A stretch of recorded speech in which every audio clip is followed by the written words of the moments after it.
It's the day 2 of Ecio. Yesterday was great.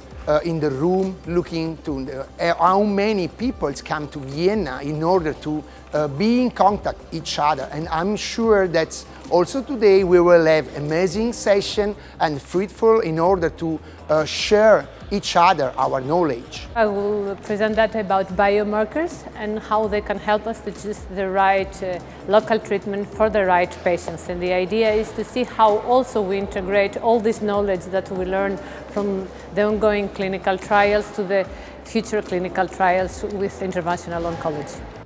Ecio is very important because we are about to change the treatment of the cancer landscape. We want to integrate interventional radiology in the cancer therapy, and this is a great example where oncologists can meet interventional radiologists and collaborate, exchange ideas, and out of this we can design clinical trials and we see how we can implement all these new therapies to our cancer patients. So my talk in the colorectal metastases session is going to be about resectability and ablatability criteria.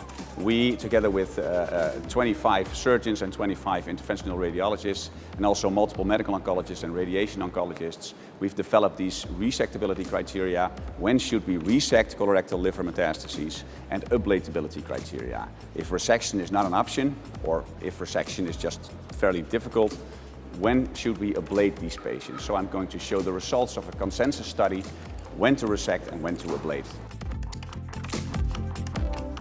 Our session will be a multidisciplinary session, so we will have the possibility to discuss all together with the surgeon, radiotherapists, oncologists, with the possibility to discuss about interaction between also immuno-oncology. And it is what we usually do in our real life. It will be a very interesting and I hope fruitful session for you. So my presentation will talk about the use of MRI to guide renal ablation. That's really an exciting topic. And I will of course highlight the benefits of using MRI, but also discuss the potential drawbacks and present briefly the literature on that specific topic. For my lecture at Ecio, I'll be talking about cryoablation and palliation for soft tissue masses. With that, it's a couple different things. One is we're starting to be able to treat patients with limited disease and actually have a survival benefit, which is, incredible. We'll also talk about how we can palliate and avoid symptoms related to metastatic disease into the soft tissues. In the Safe Sedation workshop, we look at the typical problems and typical measures that we have to do with procedural sedation and analgesia.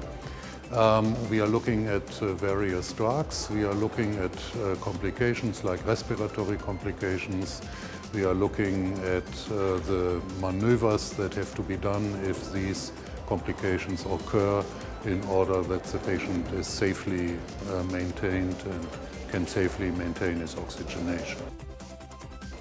So people are really happy to meet again, but of course for those who are unable to attend and to come to Vienna, there's always the possibility to attend online the Congress, and it's very well designed, very easy to use, and it's almost like you are on site.